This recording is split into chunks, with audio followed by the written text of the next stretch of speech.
I bought my parents a new TV for Christmas because they said theirs was too small, but when I arrived, they had already set up the one my brother gave them, while mine was still in the box. I packed it back into my car, and the next morning they woke up to a post I knew would burn bridges forever. Ever since I was a kid, I had always tried to be the thoughtful one in my family. I wasn't the eldest, nor the most accomplished, but I liked to think I had a knack for understanding what made people happy. I could never forget birthdays, anniversaries, or little personal milestones, and I genuinely enjoyed the process of giving. The careful research, the deliberation, the joy of seeing someone's face light up when they realized how much thought had gone into their gift. So when Christmas rolled around this year, I had been planning for weeks to buy my parents something extraordinary. My mom and dad had recently complained about their old television. It's too small, my dad would say while squinting at the tiny screen in the living room. I feel like I'm watching through a postage stamp. My mom nodded, echoing his complaints, often adding, and the picture isn't clear anymore. You can't even see the details in movies. I knew they were serious, but neither of them had made the leap to buy a new one themselves. That's when the idea hit me I would surprise them. I spent hours online, comparing models, reading reviews, and measuring their living room to make sure everything would fit perfectly. I finally settled on a state-of-the-art 75-inch 4K smart TV, one that had features they didn't even know existed. I could picture them streaming their favorite shows, watching classic movies in stunning resolution, and just sitting together in awe of the new technology. I arranged for it to be delivered a few days before Christmas, so I could wrap it myself and make it part of the holiday magic. I imagined the look on their faces, the tears of joy, and the excitement of unwrapping something they truly needed. I even bought an accessory bundle, a soundbar system, HDMI cables, a streaming device, everything to make the viewing experience complete. It was perfect. I had spent my entire bonus from work on this gift, but to me, it wasn't about money. It was about showing my parents how much I appreciated them, how much I had listened to them, and how much I cared. On the day I decided to deliver the TV myself, I woke up early, brewed a strong cup of coffee, and packed the massive box into the back of my car. The weight was intimidating, the box itself seemed to take up half the trunk. I double-checked the straps, made sure the driveway was clear, and drove over to their house with a mix of excitement and nervous anticipation. I could already hear them chatting inside, laughing about last night's movie, unaware of the gift that was about to change their living room forever. I rehearsed my lines in my head, thinking of the perfect way to present it. Maybe I'd pretend it was something else at first, then reveal the TV with a flourish, watch them gasp, and bask in the satisfaction of a perfectly executed surprise. When I arrived, though, everything looked off. Their driveway was cluttered with boxes, smaller than the one I had brought, and I could see through the window that a sleek new TV had already been set up in the living room. My heart sank. At first, I thought maybe they had bought it themselves. But then I spotted the wrapping paper with my brother's handwriting scattered around the room. My brother had apparently already gifted them a TV, and one that was very similar in size and quality to mine. My excitement faltered, replaced by a sharp pang of frustration and confusion. I rang the doorbell, and my parents greeted me with wide smiles, talking a mile a minute about how perfect the new TV was, how quickly it had transformed their living room, and how thoughtful my brother had been. I held the box behind me, awkwardly, trying not to show my disappointment. I smiled, congratulated them, and tried to act enthusiastic, but inside I was seething. All the planning, all the excitement, the energy I had poured into this gift, it felt wasted, irrelevant, invisible. I tried to make light of it. Well, maybe you'll need another TV in the bedroom, I said with a strained laugh, but they barely registered it, too busy arguing over which streaming service to set up first. I didn't want to ruin the moment with a confrontation, but I also couldn't just hand over the box. My gift had been overshadowed, rendered redundant by the timing and my brother's earlier gesture. So I did what seemed logical at the moment. I packed it back into my car, carefully, like handling a fragile promise that had just been ignored, and drove home. That night, I couldn't sleep.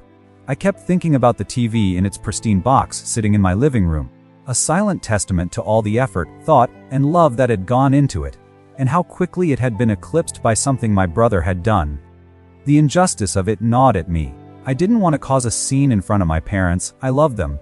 But I also knew that if I simply let this slide, the hurt would fester. And then, a thought struck me. A way to make my feelings visible, to let them understand what it felt like to be overlooked, without directly confronting them in a heated argument. I reached for my phone, opened my social media account, and began drafting a post. It was raw, honest, and unfiltered, a reflection of the frustration and disappointment that had built up throughout the day. I wrote about the anticipation, the planning, the care I had put into selecting the gift. I described the moment I saw the new TV already set up, the way it felt like my efforts had been ignored, and the sting of realizing that my thoughtful gesture had been rendered invisible. I didn't name anyone outright, but the context was clear. I crafted every word to convey the mix of hurt, irony, and unresolved anger. By the time I hit post, my emotions were simmering in a way that I had never allowed myself to publicly express. I knew that once it went live, my parents would see it. And I knew, deep down, that this post was a line drawn in the sand. It would change everything, for better or worse. I woke up the next morning with a knot in my stomach that refused to loosen. The sun had barely risen, but my phone was already buzzing relentlessly. Notifications from social media, messages, and missed calls stacked up like a digital avalanche. I had expected a few reactions, maybe some sympathetic likes from friends or a comment or two acknowledging my frustration, but I wasn't prepared for the scale of it. The post had gone viral among people I knew, and, more importantly, my parents were among the first to see it. The first call came from my mother. I could hear the tremor in her voice before she even spoke. I saw your post," she stammered. I stayed silent for a moment, letting the weight of that simple acknowledgement hang in the air. I wanted to hear her try to explain herself, to articulate the sudden guilt and embarrassment that I knew must have been flooding her mind. Instead, she went on, almost in a rush, "Nick, we didn't mean to hurt you. We didn't know you were bringing a TV too. Your brother said he already ordered one, and we didn't think." Her voice cracked slightly, and I could hear the panic behind her carefully measured words. It was surreal to hear her stumble over explanations that sounded like rehearsed apologies, the kind you give when you're trying to mitigate guilt rather than address the real emotions at play. I had never intended for my post to spark this kind of immediate confrontation. Yet, the moment it went live, I had set events into motion that were impossible to undo. People were commenting, tagging each other, some even expressing outrage on my behalf, some taking sides in a way that made family tensions feel like public spectacle. I could practically feel the collective attention shifting onto our household from across the digital sphere. The post was brutal, honest, and unflinching, and I knew my parents would feel the sting. Then my father called. His tone was different, controlled but sharp, like someone who was trying to manage his own anger while simultaneously acknowledging the truth of the situation. "Why would you post something like that for the world to see?" he demanded. I listened quietly, letting him vent. I could hear the frustration in his voice, but underneath it was confusion and hurt. He couldn't fathom why I would make our private family squabble public. I didn't interrupt, I let him speak, and when he finally paused, I explained, carefully, deliberately, trying to convey that this wasn't about shaming anyone, but about expressing my own feelings. "You don't understand," I said, my voice steady despite the chaos in my chest. "I didn't do this to embarrass you. I did this because for years I've tried to be the thoughtful one, the person who notices what people need, and today it felt like none of that mattered. I planned something with all my heart, and it was ignored. It wasn't just a TV. It was the effort, the thought, the time, the love. And when I saw it already set up, I realized how invisible my gestures had become. There was silence on the line. I could hear my father exhaling slowly, as if trying to process the words I had spoken. "Nick, I didn't realize you felt that way," he admitted finally. But even as he said it, I could tell that this was just the beginning of a long, uncomfortable reckoning. My post had forced the issue into the open in a way that could not be ignored, and now my parents were confronting the reality of their actions, and their oversight, in a public arena that amplified every feeling. Meanwhile, my brother began texting me, and I could feel my stomach tighten with a mix of irritation and vindication. He was defensive, of course, his messages oscillating between indignation and disbelief. "Why'd you have to post that online? Mom and Dad would have appreciated your gift eventually," he wrote. I read it and typed back carefully, choosing my words like a scalpel. "I didn't do it for them. I did it for me.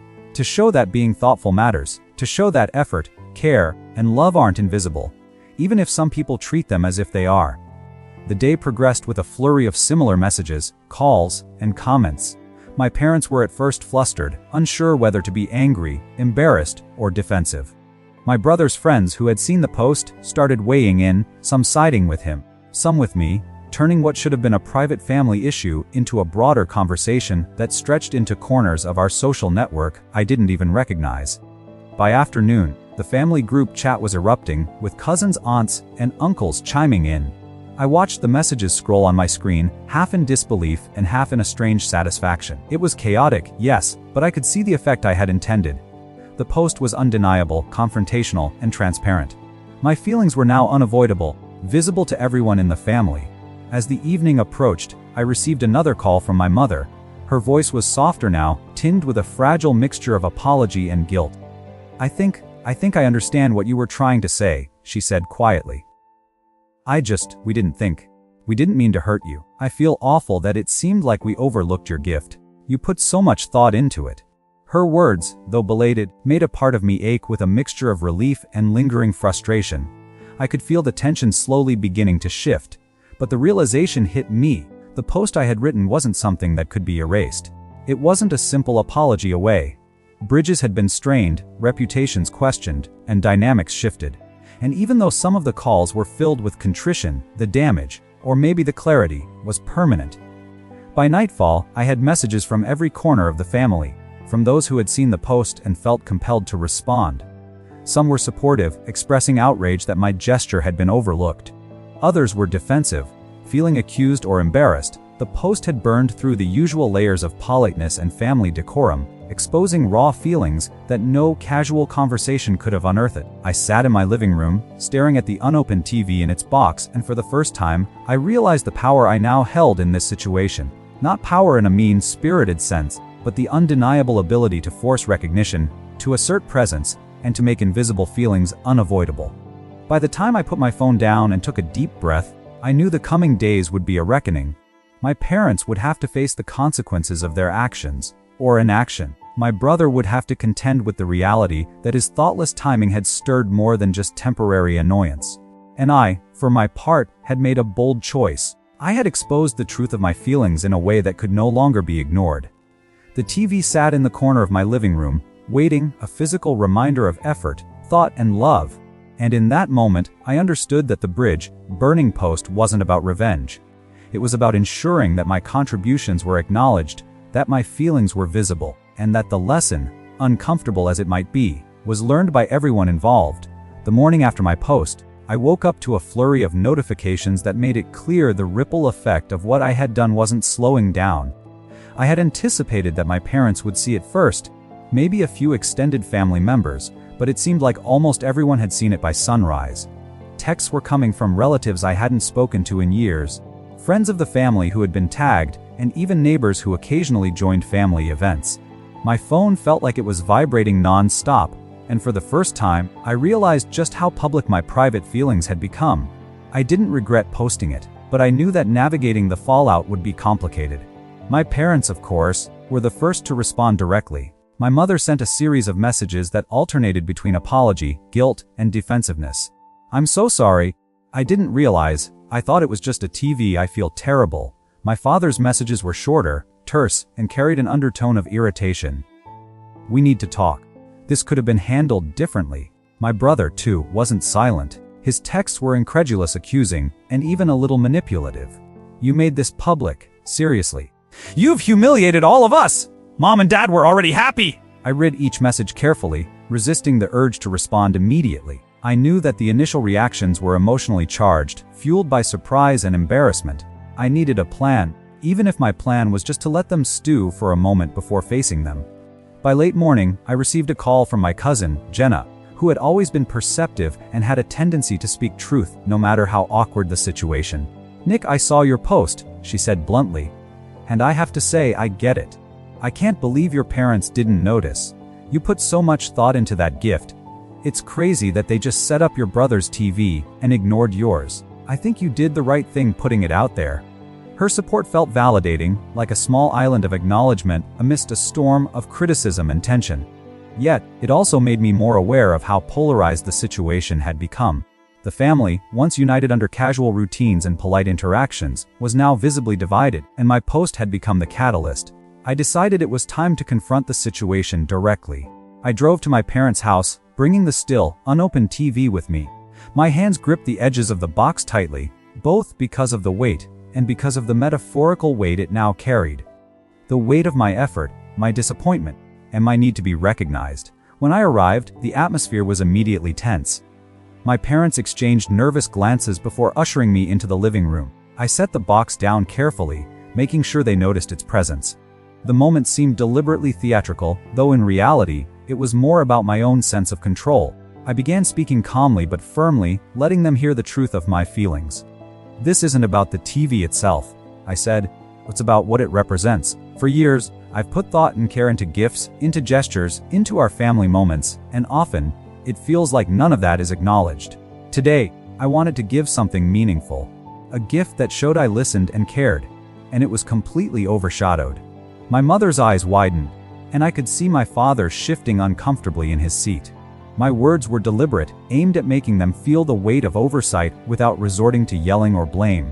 At first, my parents tried to respond defensively, offering excuses about timing logistics and my brother's perfect delivery.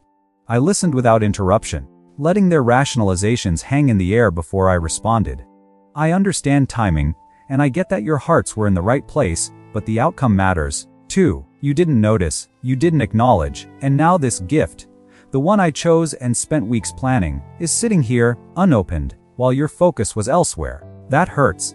There was a heavy silence. My brother's voice, when he entered the room, carried a mix of guilt and indignation. "Nick, come on, it was just a gift.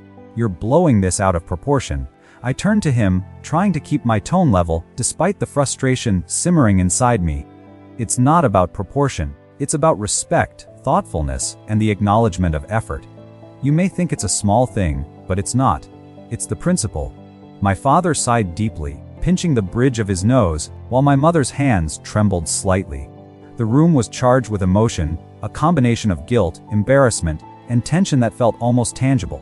I realized then that the post had forced a reckoning that private words could not have achieved. It had made them confront feelings they might have ignored or brushed off otherwise. Hours passed as we talked, debated, and sometimes argued. I could feel the bridge between us crack under the weight of unspoken grievances, but at the same time, I could sense the beginnings of understanding. My parents' apologies became more heartfelt, less defensive, as they acknowledged the emotional impact of their actions, or inaction. My brother's demeanor softened, though grudgingly, as he admitted that perhaps he hadn't considered how overshadowing my gift might make me feel. Even in the heat of discomfort, there was a strange, almost liberating honesty in the room. The post, the gift, the confrontation, it had peeled away years of politeness and avoidance, leaving only raw, undeniable emotions. By evening, we had reached a fragile truce. The TV remained unopened in the corner, a silent symbol of my effort and my willingness to assert my feelings. My parents promised to set it up properly, with me involved this time, and my brother, while still a little miffed, agreed to help. But beyond the logistics, something deeper had shifted. The post, though incendiary, had forced my family to reckon with the ways in which effort and care are often overlooked, and it had made it impossible for anyone to dismiss my feelings. I felt exhausted, emotionally drained, but also strangely empowered. I had crossed a line, yes, but in doing so, I had ensured that my voice, my effort, and my love could no longer be ignored. As I drove home that night, the unopened box riding quietly in my car, I reflected on the chain of events. The post had burned bridges, yes, but it had also illuminated truths that had been buried under years of routine, politeness, and unexamined assumptions. I realized that family, as close as it can be, is not always intuitive in its understanding of effort and love. Sometimes, visibility has to be forced, feelings must be made unavoidable, and lessons delivered in ways that cannot be ignored. And while I knew the next few weeks would be filled with tension, apologies, and perhaps lingering resentment, I also knew something vital had changed. My effort mattered, my feelings were valid, and my family could no longer act as if I was invisible. The days following the post were tense, surreal, and exhausting all at once. Family interactions were punctuated by long pauses, hesitant smiles, and awkward gestures. Even casual conversations carried the weight of the incident, as if every word might tip the fragile balance back into chaos. My parents were trying to be conciliatory, but the embarrassment from being publicly confronted still lingered. My brother oscillated between passive aggressiveness and reluctant acknowledgement, and I could sense that the digital exposure had fundamentally altered how each of us viewed one another. The family dynamic that I had once taken for granted was fractured, yet beneath the tension a strange honesty began to emerge. That weekend, my parents invited me over to set up the TV together properly. It was a test, I knew, a measure of whether bridges could be repaired or if the post had burned them irreparably. I carried the box inside, noting the subtle hesitations in my mother's movements and my father's distracted glances. I could see that my presence still carried a silent weight, a reminder of the prior day's confrontation. But I remained calm, determined to approach this situation with patience, even if inside, I was still simmering. I wanted the focus to be on collaboration, not confrontation, though the tension lingered like an uninvited guest. We unpacked the TV together, my father fumbling with cables, my mother reading the instruction manual upside down, and my brother pacing nervously. It was almost comical, if not for the emotional undercurrent that hung over the room. I realized then how long my feelings had been simmering, how this single act, this overlooked gesture, represented years of unacknowledged effort and emotional labor. As I guided them through the setup, explaining HDMI ports, sound settings, and smart features, I felt a quiet satisfaction. For the first time, they were listening, not just to my instructions, but to me, my perspective, my knowledge, and, indirectly, my voice in the family. The TV, once a symbol of overlooked effort, had now become a medium through which recognition could finally be granted. Once the TV was finally operational, we all sat down to test it. The picture was breathtaking, the sound crisp, the smart features intuitive. My parents, visibly impressed, kept exchanging glances with one another, as if silently acknowledging the oversight they had committed. My brother, who had been tense, finally relaxed, muttering, "Okay, this is pretty good. You really put thought into this, huh?" I nodded quietly, a small, self-satisfied smile playing on my lips. It wasn't about being right anymore. It was about seeing that my gesture had been realized, finally, in a way they could not ignore. But even amidst this apparent reconciliation, I knew that the post had created a permanent shift in the family dynamic. Things could never go back to the way they were, and I wasn't sure if I wanted them to. Later that evening, after everyone had left the living room to attend to other chores, my parents pulled me aside. My mother's eyes were moist with guilt and lingering embarrassment. "Nick," she began softly, "I want you to know that what you posted, it hurt us, yes, but it also opened our eyes. We've been taking you for granted in ways we didn't even realize. I see now how much thought you put into everything. I'm sorry." My father nodded, adding, "We've never really acknowledged how much effort you put into being thoughtful, not just with gifts, but with everything. Today, we were wrong. That's all there is to it." Their words, heartfelt and sincere, were a balm, though I understood that the apology could not erase the tension the post had caused. My brother, surprisingly, came around the next day. He approached me quietly, a tentative hand on my shoulder. I get it now," he admitted, avoiding eye contact. "You really did put a lot of effort into that TV. I didn't think about how it made you feel. I guess I was too focused on the timing and being first. I'm sorry, Nick." It was an unexpected moment of humility, and it underscored something I had long suspected: the post had forced accountability, not through argument or confrontation alone, but by making emotions visible in a way that could no longer be ignored. The weeks that followed were a period of adjustment. Family gatherings were awkward at first, but over time, the shared experience of the post created a new layer of understanding. My parents began acknowledging my thoughtfulness more consistently. My brother learned to recognize the impact of overshadowing gestures, and even extended family members who had chimed in online seemed to have developed a deeper respect for the dynamics I had exposed. The TV itself became a symbol, not just of the Christmas present, but of the emotional labor, effort, and intentionality that I had long poured into my family. I reflected often on the power of visibility, the idea that sometimes, private efforts need public acknowledgement to be truly recognized. My post had been incendiary, yes, and it had burned bridges temporarily, but it had also illuminated a truth that had gone unnoticed for too long. I realized that sometimes, love and thoughtfulness are invisible until they are made unavoidable, and that confrontation, handled carefully, can be a tool for clarity, not just conflict. The post was not revenge, it was a lesson in perception, effort, and emotional truth. By the next Christmas, the family dynamic had transformed in subtle but profound ways. The TV I had given my parents was set up in a central place, prominently displayed and often discussed with genuine appreciation. My parents began asking for my advice on other purchases, holidays, and family planning. My brother, while still occasionally competitive, made efforts to ensure his gestures didn't overshadow mine. And I, for my part, had gained a newfound confidence in asserting my feelings, knowing that recognition, though sometimes delayed, was deserved and could be pursued without guilt. Looking back, I realized that the post, the TV, and the confrontation had done more than resolve a single moment of hurt. They had reshaped relationships, clarified boundaries, and forced a reckoning that had long been necessary. It was messy, uncomfortable, and emotionally charged, but it had also been transformative. The TV was more than a gift, it was a catalyst for honesty, acknowledgement, and change. And as I watched my parents sit together, streaming a movie on the screen I had chosen with care, I felt a deep satisfaction that went beyond material generosity. I had been seen, my efforts acknowledged, and, in that recognition, I had discovered something profoundly liberating. That standing up for yourself, even in the most unconventional ways, can create bridges that are stronger and more authentic than ever before.